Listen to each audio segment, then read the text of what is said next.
feels so familiar that you have to listen to it. My mom, my dad, I have a family. We will never forget you, Dory. What if I forget you? Have you seen the movies Finding Nemo and Finding Dory? In those films, Nemo and Dory get lost and the story revolves around the journey to find them. Similarly, in the world of mathematics, our unknown variables like x or y are also lost. And just like in those movies, we go on a journey to find them by unfolding clues and solving equations. There is even a fun short film called Finding X that captures this idea. In this video, we step into the world of groups. If we are given group equations with missing or lost elements, our goal will be to uncover or find them using the rules and structure of group theory. Let's begin the search. Solving equations in a group. We all are familiar with solving equations. We have solved many equations in the set of real numbers, and in this video we'll see how to solve any equations in a group. Suppose we have first we have a x b equals to c.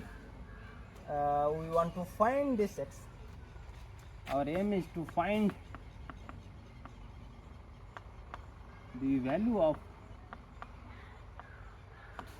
x. Actually x is lost.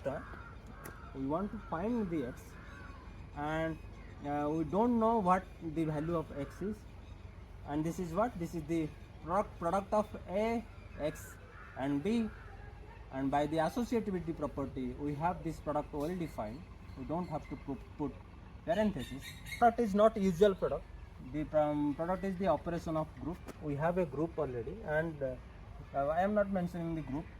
We have a group in the background, and the elements are from the group. X is unknown. We don't know what the value of x is, and we want to find the value of x. So see, I can multiply A inverse in the both sides, but you have to be little bit careful. Multiplying A inverse in the right side is wrong. Because we are doing left multiplication, you have to be careful in the way you are multiplying the things. Multiplication means, again I am saying, it is the operation of group. Multiplication is just a notation in multiplicative notation, and you have to be careful in which way you are multiplying. If A inverse is multiplied in the left side, you have to multiply A inverse in the left side also. This is wrong if you are doing this one, because groups may have commutativity property and it may not be. Groups may be abelian and it may not be. So you have to maintain the order when you are multiplying the elements, and by the use of associativity we can have this one as, this is by associativity.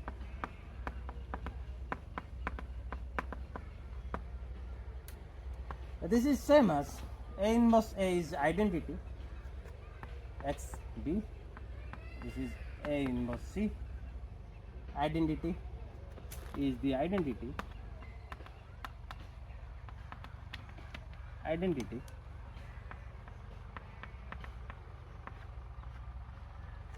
And E times x is same as x.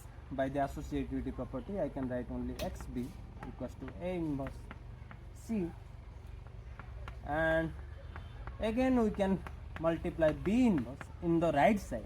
So you have to multiply B inverse in the right side.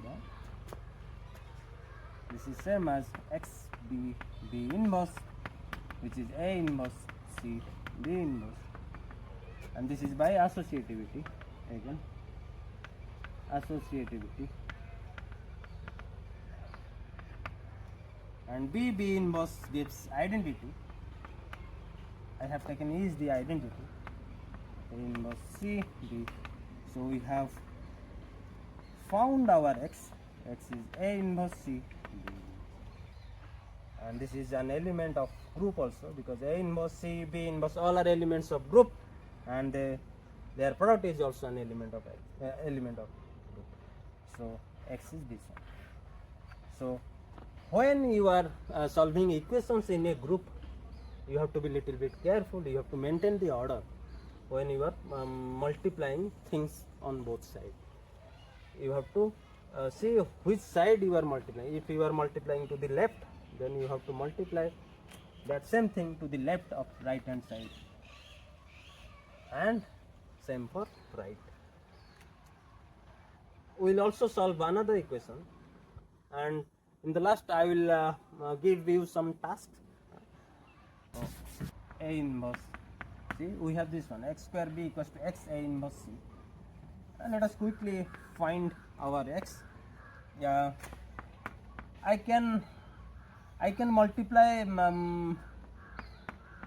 x inverse in the left side, also b inverse in the right side, and I can do same thing here, x inverse in the left side and b inverse in the right side.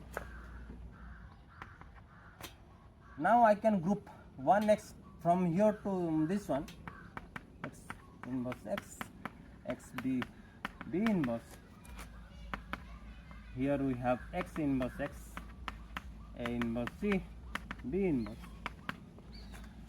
And this is by associativity property. I can put parenthesis anywhere. Parentheses are redundant, and this is our identity, and this is also identity, and we have this one as, I can multiply E with xb. Again I am saying multiplication, the word I am using, but the operation can be any operation of a group. So this is xb b inverse is equals to A inverse c b inverse by the property of identity. Is our identity, is the identity of a group, obviously, and the elements are from a group. So this is x e A inverse c b inverse. So we have x equals to A inverse c b inverse. So we have found x equals to A inverse c b inverse. Let us solve another, and we want to find our x. See, suppose